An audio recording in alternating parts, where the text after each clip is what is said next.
বৰালি মাছখিনি হাতত দি এখেতে ক'লে, বোলে কংকানা আজি টেঙা দি নাখাওঁ নেকি ন? মই বোলো হ'ব দিয়া।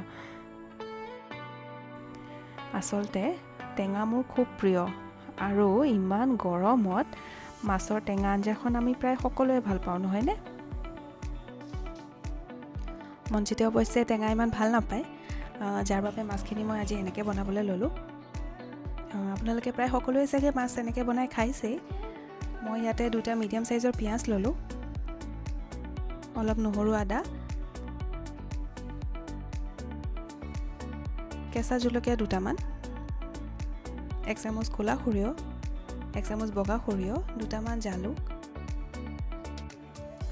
আৰু অলপ নিমখ দিছোঁ যাতে সৰিয়হখিনি পিছোতে তিতা নহয়,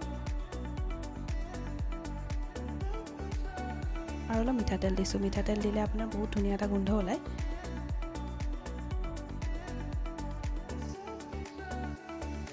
এফালে গৰম তেলত মাছখিনি আমি ভাজি লওঁ। মাছখিনি ভাজা হৈ গ'ল আমাৰ, আৰু একেখিনি তেলতে মই 2টামান ইলাইচি, 2খন তেজপাত, 2টা মিডিয়াম চাইজৰ বিলাহী, অকণমান মান ধনিয়া,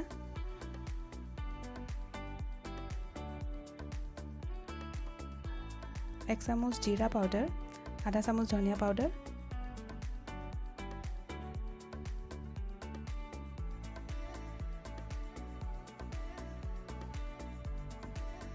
হালধি, আৰু লগতে এইমাত্ৰ আমি যোনটো পেষ্ট বনালোঁ সেইখিনিও মই ইয়াত ঢালি দিম। এতিয়া গেছটো চিমত দি ভালকৈ ভাজি ল'ম।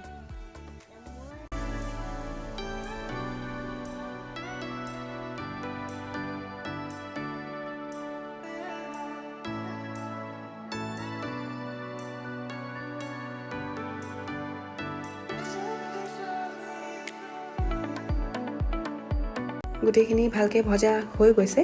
মই ইয়াতে গৰম পানী দি আৰু অলপ সময় উতলিব দিম। এবাৰ ভালকৈ উতল অহাৰ পিছত মাছখিনি দি দিলোঁ। 5 মিনিটমান ৰখি গৰমে গৰমে মই ছাৰ্ভ কৰি দিম।